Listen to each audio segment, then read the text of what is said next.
la Echilibru, sunt gazda dumneavoastră, psiholog Elena Harbor, iar astăzi vorbim despre ceva ce în general oamenii din preajma fostelor victime au observat. Noua cucerire, noua parteneră sau partener seamănă foarte mult fizic și atitudinal față de fosta cucerire, față de victimă. Este extrem de bine de înțeles și necesar totodată faptul că victimele narcisicului și a psihopatologiei în general sunt pe bandă rulantă. Nu este nimic care rămâne odată pentru totdeauna. Ele rămân atât timp cât pot să ducă acest lucru. Iar ei, abuzatorii, persoanele cu tulburare de personalitate, fie femei, fie bărbați, identifică doar succesiunea. Am auzit odată de la o astfel de persoană spunând: ele au rămas în viața mea atâta timp cât au vrut ele. Și asta a fost tot. Singurul lucru pe care îl cerea este să știe de dinainte când urmează să se separe, ca să aibă timp suficient să-și găsească pe altcineva. Sună inuman pentru o persoană echilibrată, cu o dezvoltare armonioasă de personalitate. Sună ireal. Cum poți să spui că cineva rămâne în viața ta numai cât timp rămâne celălalt, dar să-ți spună de dinainte ca să te pregătești? Ca și cum totul era doar un film care se desfășura, ca și cum acel film avea protagoniști multipli, cum găsim pe Netflix la anumite filme de scriere. Toți acești protagoniști multipli respectau sau jucau același rol. Singura diferență între ei era care rezistă mai mult și care face, să spunem, povestea mai interesantă, deși este mult spus, pentru că rare ori victima are posibilitatea să facă povestea interesantă. De obicei, persoana cu tulburare de personalitate, asta ca să evit să-i spun că este narcisic sau este psihopat sau este histrionic sau obsesiv-compulsiv, în general, persoana cu tulburare de personalitate poate să le aibă pe oricare din aceste trei sau pot exista și diverse influențe între tipurile de personalitate, însă ne interesează acest pattern slab dezvoltat de personalitate sau, mai bine spus, o personalitate disarmonică, nearmonioasă, neechilibrată. Astfel că mai puțin contează ce tipologie este în zona de psihopatologie și mai mult contează faptul că pentru ei, în general, povestea vieții lor arată ca o mare singurătate în care s-au perindat diverse personaje.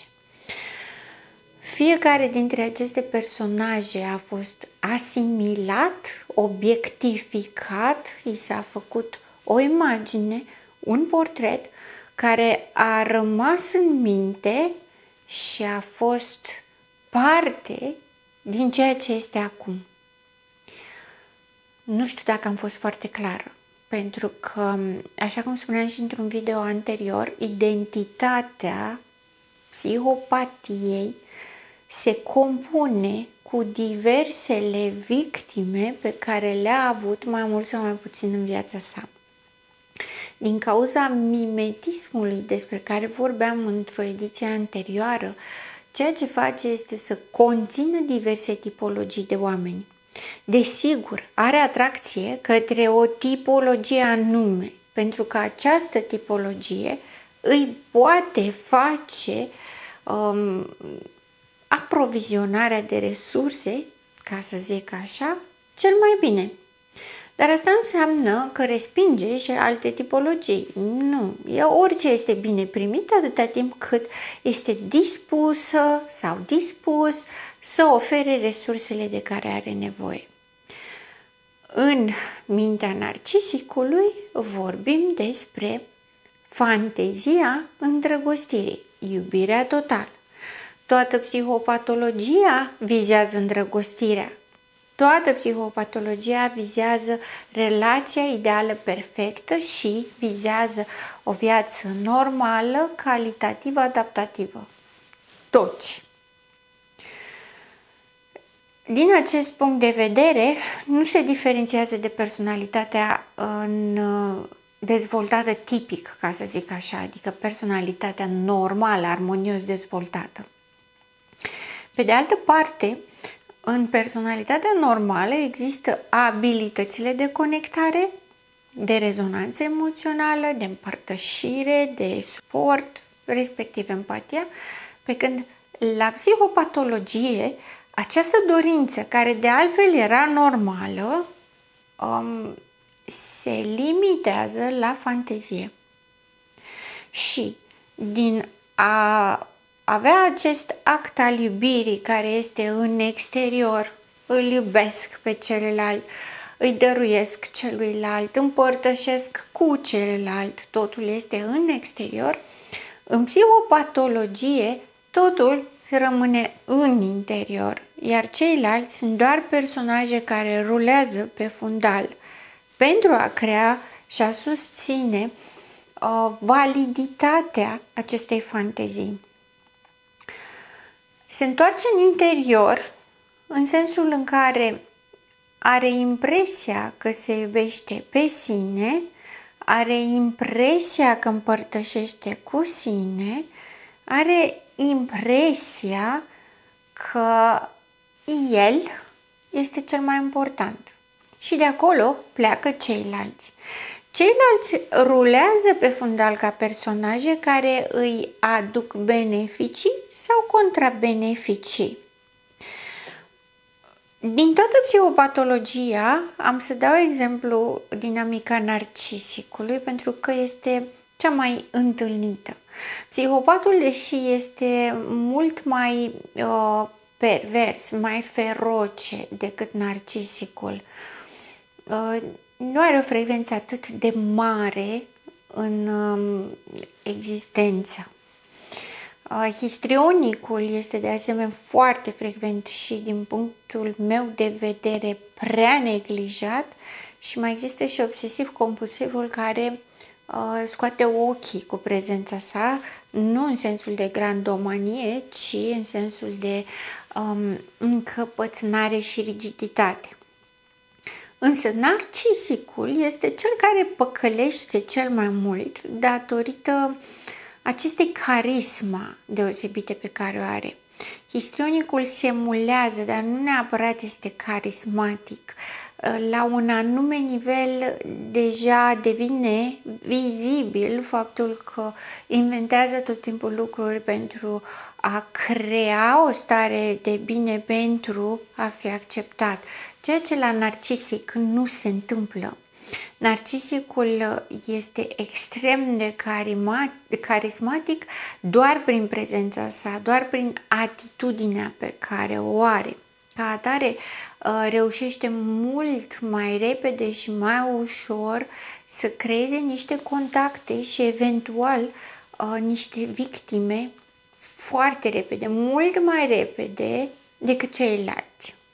Tocmai de aceea am să și folosesc ca exemplu pentru că este și cel mai frecvent, mai ales în societatea de astăzi, în care narcisismul este intens promovat ca un model de urmat, ca o dezvoltare firească a societății și mai mult decât atât ca o necesitate a viitorului. Tocmai de aceea mă voi centra prioritar pe narcisist. Când avem în vedere această fantezie a iubirii despre care vorbeam mai devreme, narcisicul caută o tipologie anume. Nu-l interesează culoarea părului victimei, nu-l interesează culoarea ochilor victimei. După cum spuneam, îl interesează beneficiul propriu, ca atare resursele. Narcisicul caută scânteia. Explicația pe care el o oferă este caută acel ceva, scânteia, quelque chose, cup de foudre, îndrăgostirea la prima vedere. Pentru că această scânteie vine pe intuiția sa care funcționează pe pilot automat. Dacă în mod normal o personalitate armonios dezvoltată în cursul evoluției sale dobândește tot felul de filtre prin educația din familie, prin educația de la școală, prin educația societății, experiențele de viață cu familie, experiențele de viață cu prietenii, experiențele de viață în propriile relații, suntem modelați de societate în același timp în care noi modelăm societatea. Însă, în dezvoltarea tipică armonioasă, avem parte de foarte multe filtre.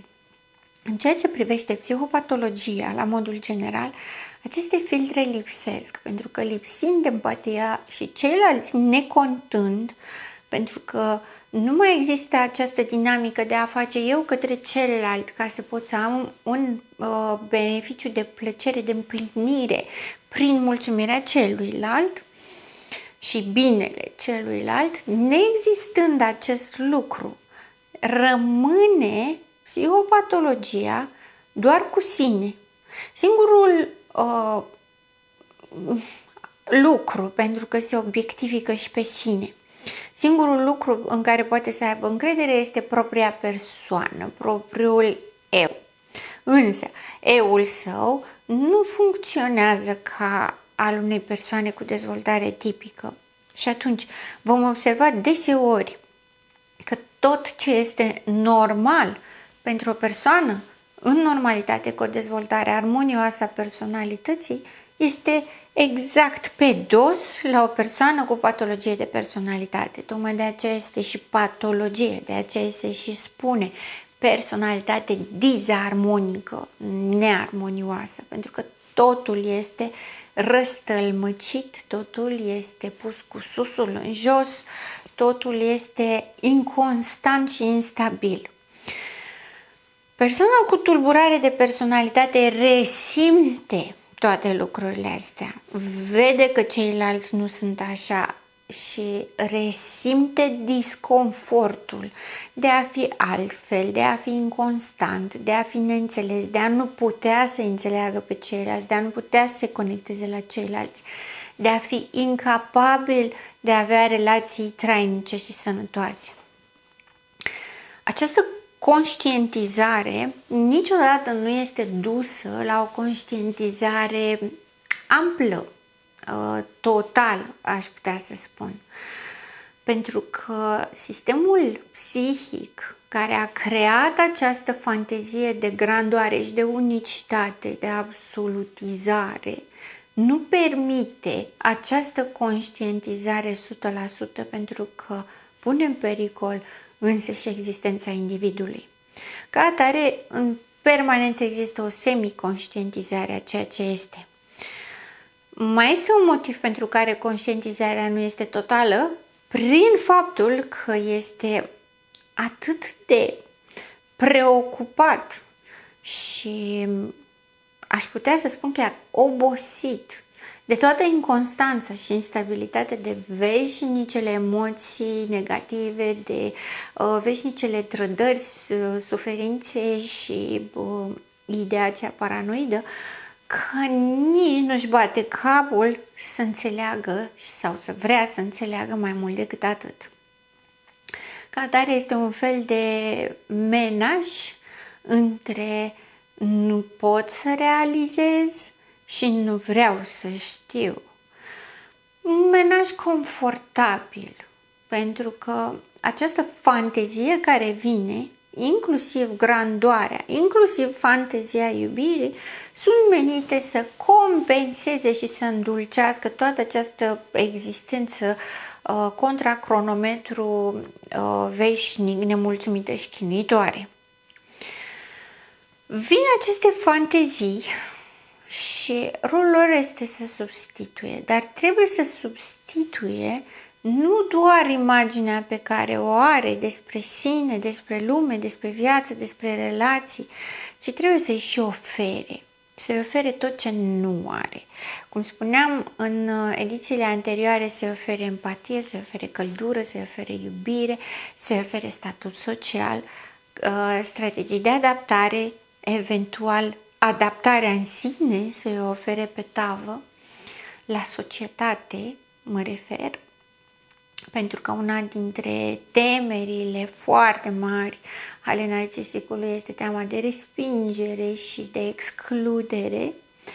Ca atare, invocă și aduce colateral și teama de dezvăluire, lucru care nu este permis și are reacții urâte când se întâmplă acest lucru.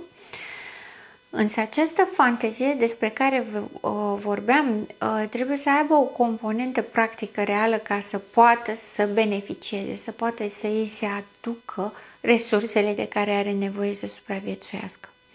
Și aici ajungem la relația romantică, pentru că întotdeauna această dorință este, pe de-o parte, naturală, sănătoasă. Toți oamenii își doresc să fie într-o relație, o relație de iubire stabilă, pe termen lung, care să fie hrănitoare din punct de vedere psihic și emoțional, să poată să ajute la dezvoltare personală și dezvoltarea cuplului și a familiei, într-o coerență și o stabilitate. E bine, n-avea cum narcisicul să nu-și dorească acest lucru, doar că, fiind totul sucit la el, își dorește, dar își dorește fuziunea, nu relația romantică. Subtitulatura unei relații romantice sau, da, din punct de vedere tehnic, este o relație romantică, ignorând faptul că romantismul nu există, este o relație cu scop romantic, cred că este cel mai bine zis. Sub această titulatură, narcisicul, nefiind capabil de emoție, de empatie, de iubire, ceea ce face este să creeze obsesii.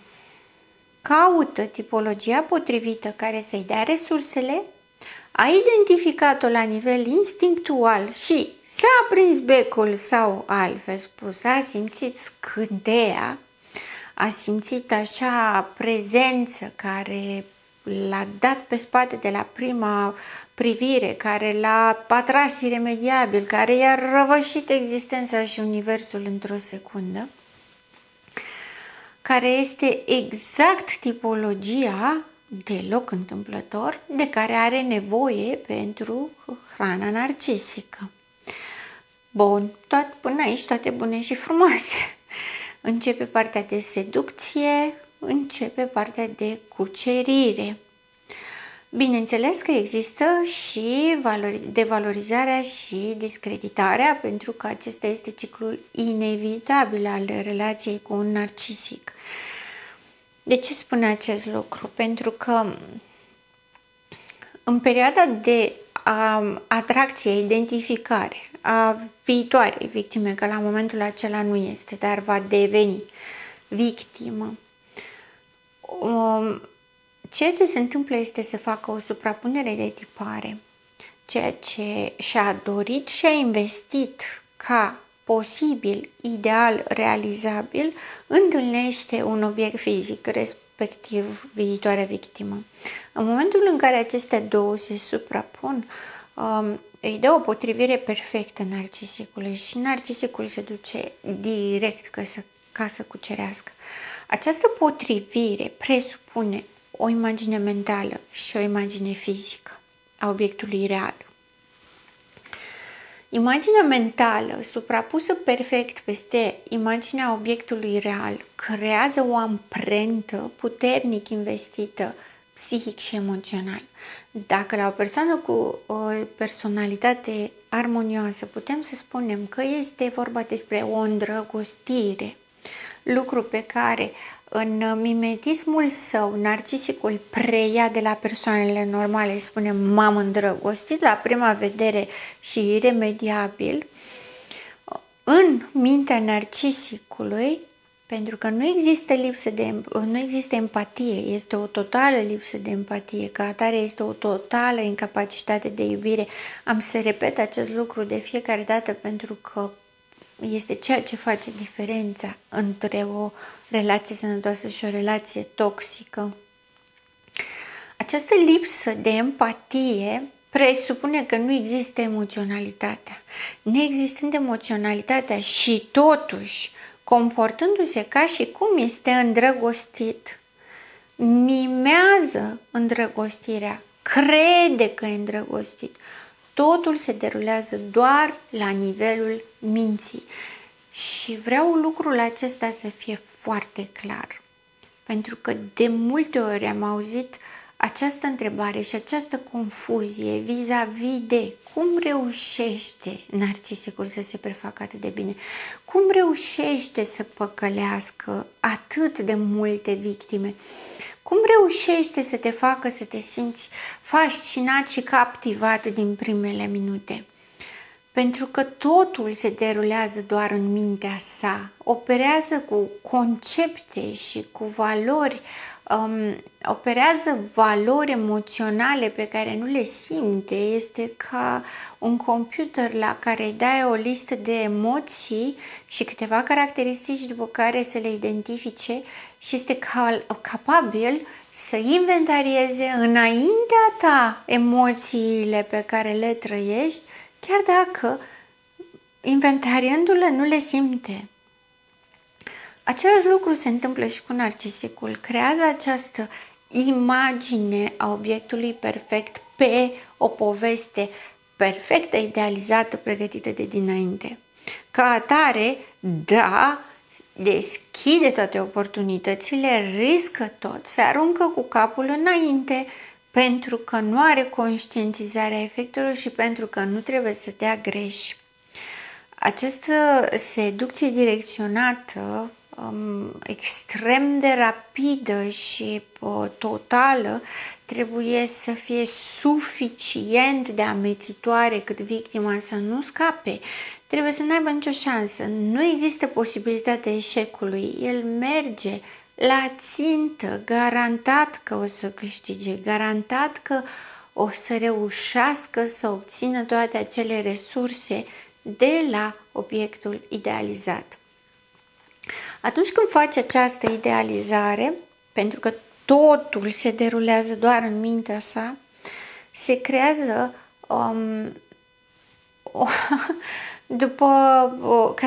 dacă toți suntem la analogia computerului, creează un fișier separat care dezvoltă aceeași poveste cu alte personaje. Aceeași poveste, aceeași derulare a poveștii, același program rulează povestea, doar imaginea personajului secundar, respectiv a victimei, se schimbă. Este ca și cum într-un calculator, în mintea narcisicului, ar fi un spațiu de memorie al calculatorului în care are fișiere diferite pentru persoane diferite, în care accesează acolo amintirile relevante pentru sine. Relevante sunt numai cele în care a fost extrem de gratificat și cele în care a fost extrem de disconfortabil, ca să nu le ierte, respectiv denigrarea, umilirea, pentru că altceva nu există pentru el. Bun.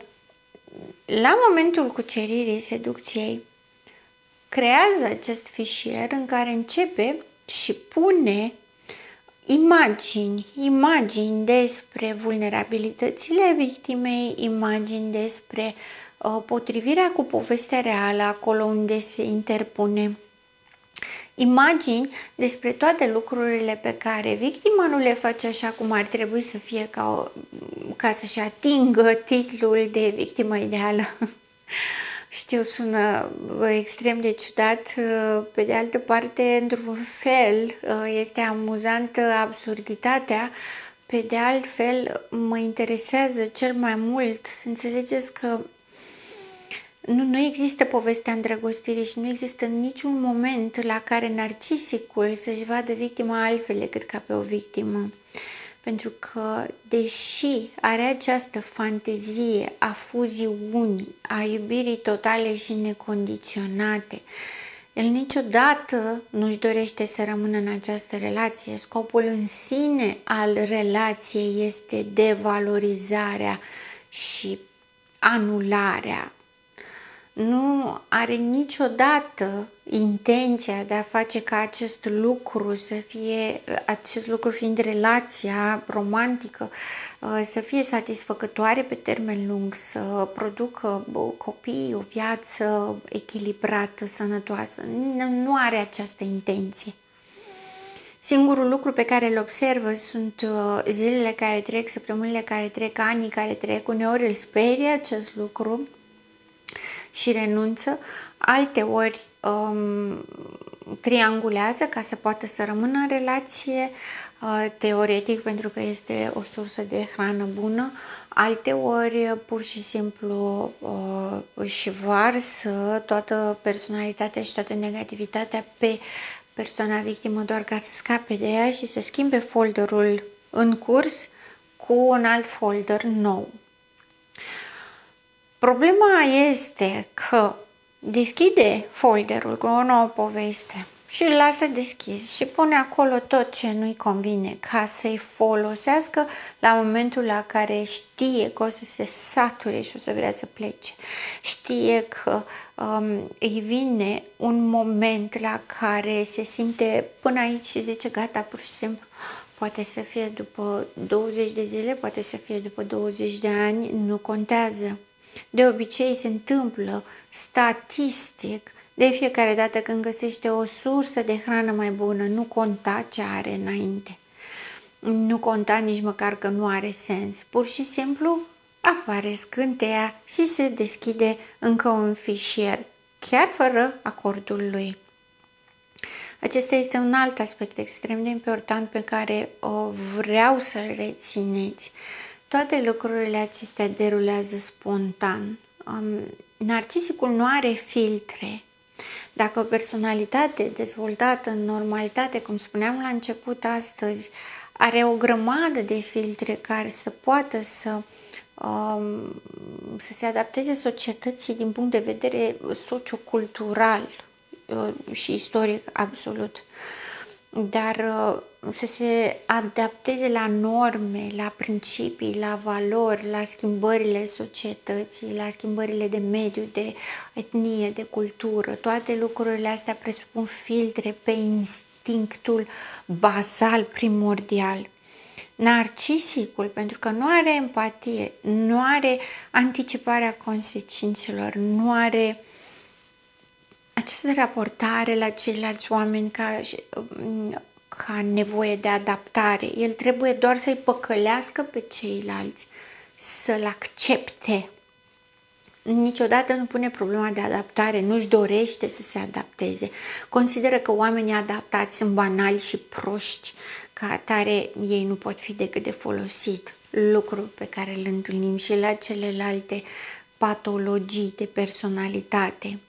În mod special la psihopat. Psihopatul nici măcar nu-și bate capul să-și pună întrebarea aceasta. Neexistând empatia, nu există nici această nevoie de a fi ca ceilalți oameni. Total împotrivă. Mai mult decât atât, toată partea aceasta de filtre nu există. Există mental niște reguli pe care le aplică numai atunci când îi convine, dar în rest nu există o conștientizare a conceptelor, nu există o nevoie de adecvare la concepte. Ca atare, el este amoral, el nu are norma morală, nu-l interesează moralitatea, pentru că nu o simte, nu o trăiește, este un concept pe care chiar dacă vrea să-l înțeleagă, nu-l înțelege și atunci nu are niciun sens. Neexistând aceste filtre, tot instinctul acesta bazal, pur, rudimentar, aș putea să spun chiar sălbatic, este ieșit în afară, este manifest direct. Ca atare, îndrăgostirea, clicul, căutarea persoanei care să ofere resurse suplimentare mai mari, mai multe, asta se întâmplă spontan, în permanență. Este într-o permanență căutare de senzații. Dacă lucrurile sunt bine, nu-i place că e bine și trebuie să strice acest lucru, trebuie să provoace o ceartă, o suferință, un plâns, pentru că doar acolo se simte confortabil, doar acolo se simte acasă, pentru că emoționalitatea sa este doar negativă. Dacă partenera de cuplu suferă, își caută pe altcineva în exterior doar ca să o facă să sufere mai mult, chiar dacă ea nu știe, el știe și este suficient. Își caută în permanență modalități de a evada, de a-și produce plăceri, de a căuta lucruri noi și de a stimula în permanență acea fantezie a grandorii. Fișierele acestea, în momentul în care unul este deschis și rămâne deschis cât timp există relația, dacă victima pleacă și vrea să iasă de acolo, el n-a închis fișierul, pentru că în funcție de impactul pe care îl are asupra lui, acest fișier poate să funcționeze ca o... Știți, sunt calculatoarele alea, nu știu dacă mai țineți minte când erau modelele mai vechi în care încercai să închizi un fișier și nu reușeai să-l închizi pentru că nu se închidea, se bloca și rămânea acolo. Dacă partenera pleacă și nu sunt respectați toți pașii aceea de validare și discreditare ca să poată să o dea afară, să facă să sufere, să o trateze din obiectul idealizat să devină cel mai rău obiect, din perfecțiune să ajungă o nulitate. Dacă nu respectă acești pași și victima vrea să plece mai devreme, rămâne fișierul blocat de care spuneam mai devreme, rămâne acolo și persistă în mintea sa, pentru că în mintea sa operează doar cu imagini, doar cu obiecte, doar cu povești, doar cu fantezii. Ancorarea în realitate este extrem de deficitară și ca atare creează aceste mici sau mai mari obsesii pe care le numește îndrăgostiri, le numește relații. Toate acestea au scopul ca el să se poată elibera și să-și poată valida supremația și puterea. Orice supremație poți să ai mai mare decât să anulezi un om și să-l arunci la coșul de gunoi. Pardon, mă scuzați. Să anulezi un obiect și să-l arunci la coșul de gunoi. Să-l folosești și să-l uzezi până s-a stricat și nu mai îți folosește și să-l arunci la coșul de gunoi. Am făcut această corectură pentru că narcisicul în mintea sa așa o vede, simplu, linear, matematic. Aș vrea să spun obiectiv, dar nu este obiectiv, nici măcar pragmatic nu este, este foarte absurd, dar așa le vede. Iar eu am făcut greșeala să numesc un om sau o persoană, un lucru pe care narcisicul nu-l conștientizează așa, ca atare aș fi spus un lucru eronat, de aceea am adus precizarea, pentru că este extrem de important să înțelegem această raportare dezumanizantă pe care o face nu numai narcisicul, ci toată psihopatologia, dar pe care mă îmbracă frumos în această fantezie a îndrăgostirii cu propriile noastre cuvinte și propriile noastre arme. Le întoarce efectiv împotriva noastră și le folosește pentru supremația speciei lui, aș putea să zic. Bun, când avem în vedere partea aceasta de fișier care nu vrea să se închidă, această obsesie, pentru că O fi fost mare, o fi fost mică, nu știu, dar în momentul în care nu are posibilitatea să-și facă aceste etape ca să-și valideze superioritatea, devine o obsesie foarte mare. Și când spun obsesie, mă refer la deplinătatea termenului. Există doar în minte, este intruzivă, este repetitivă, nu poate să scape de ea. Pentru că narcisicul trebuie să respecte aceste etape, el este deja în starea în care urăște obiectul obsesiei, pentru că s-a aprins scânteia și s-a deschis deja un alt fișier. Chiar dacă doar ideatic, în plan practic, nu s-a întâmplat nimic, chiar dacă persoana cealaltă nici nu știe de existența sa sau n-au avut practic niciun contact, doar a văzut-o undeva.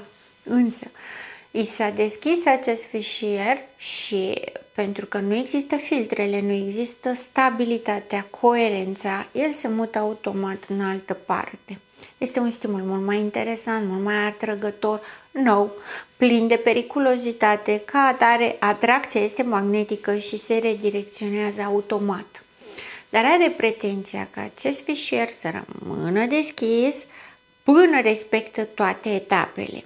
Dacă, repet, victima hotărăște și pleacă înainte, devine obsedantă grav, la care se mai adaugă, că de aceea am făcut și această paranteză anterioară, ura față de acest obiect. Ca atare, ceea ce face este că încearcă să închidă fișierul și să-l ia la o parte pentru că celălalt este mai interesant, dar nu reușește să facă acest lucru. Ca atare, devine mult mai acut, mult mai activ, mult mai agresiv ca să reușească să închidă fișierul. De cele mai multe ori nu reușește să închide fișierul și se întoarce să facă hărțuirea.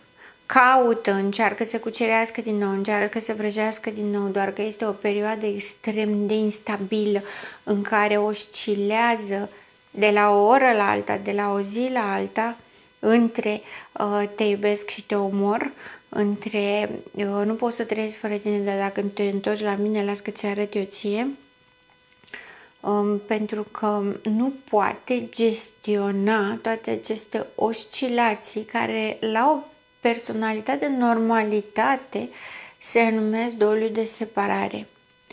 Însă, la narcisic nu există doliu de separare, există crimă sau ignoranță. Ca atare, ceea ce trebuie să facă este să ucidă acest fișier. Nu poate să-l treacă la bifate, închise, rezolvate, ci trebuie să-i dea ștergere, pentru că există un alt fișier. Și nu poate să facă acest lucru. Ca atare, ce va face va fi să suprainvestească în noul fișier, ca să poată să-l acopere pe celălalt, ca să poată să schimbe imaginea personajului, imaginea obiectului perfect trecut, care l-a dezamăgit prin simpla sa existență, și să o aplice deasupra noua imagine. Însă, pentru că acesta este subiectul ediției de astăzi, noua imagine nu este altceva decât o prelungire a fostei imagini. Nu are legătură cu dumneavoastră. Nu are legătură cu cât de bună și minunată ați fost. Nu are legătură cu cât de relevant ați fost în viața lui. Ci are legătură cu el și atât.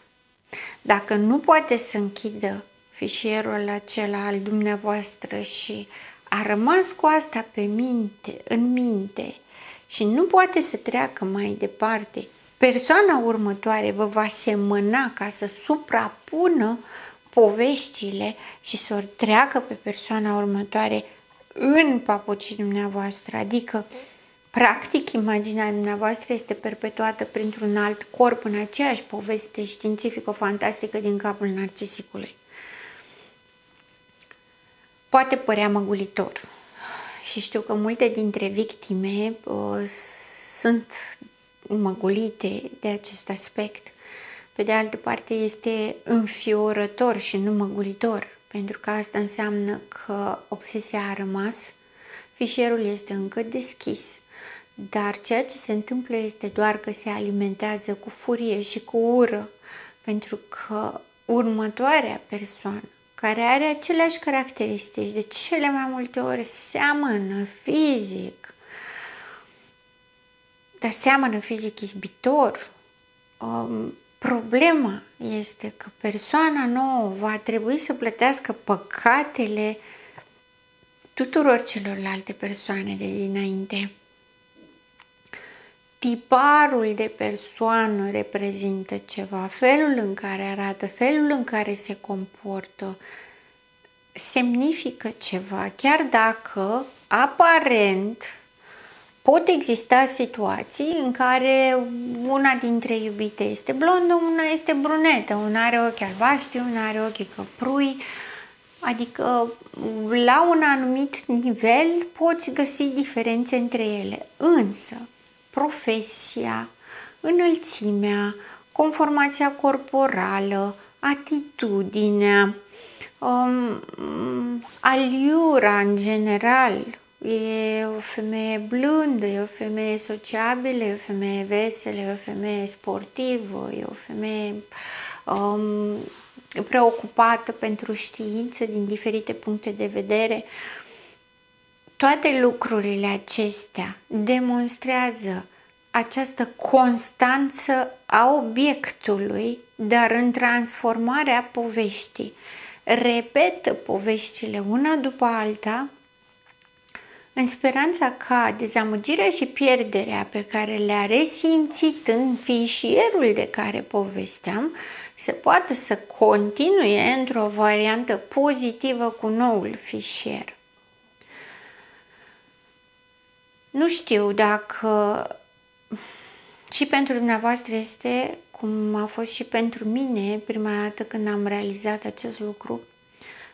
Nu știu dacă există vreo modalitate în care să putem să facem mai clară obiectificarea persoanelor sau să putem să facem mai clară această incapacitate și incoerență cognitivă pe care o au persoanele cu tulburare de personalitate. Efectiv, nu contează personajul, contează rolul, contează ca, indiferent ce chip are acest obiect al idealizării, să își îndeplinească funcțiile de adulare, funcțiile de validare și de hrănire, funcțiile de a fi persecutat și torturat și denigrat și umilit, pentru că asta înseamnă iubirea narcisicului, nu vede altă opțiune, se comportă frumos o perioadă, dar nu o va face pentru totdeauna, că el este șeful, el nu este sclavul nimănui și ca atare ura față de femei va fi foarte clar manifestată. În contrapartidă, din tipologia victimelor, ne putem da seama de care este idealul de femeie, aș putea să spun, poza, mai bine zis, poza de femeie pe care și-o dorește și de ce. Ce fantezie îi ocupă și ce din statutul de supremație îi susține. Atât și nimic mai mult.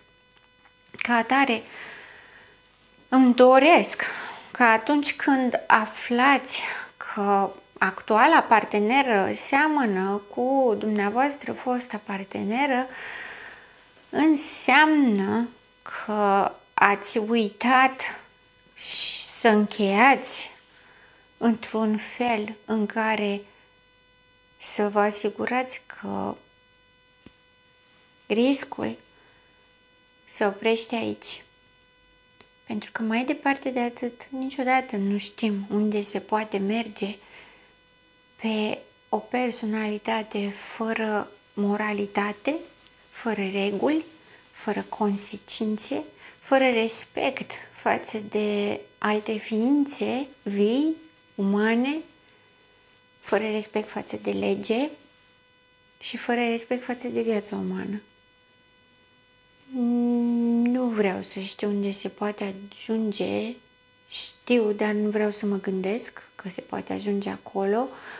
Prefer să fiu în prevenție și tocmai de aceea și atrag atenția. Nu este deloc măgulitor, este înfiorător.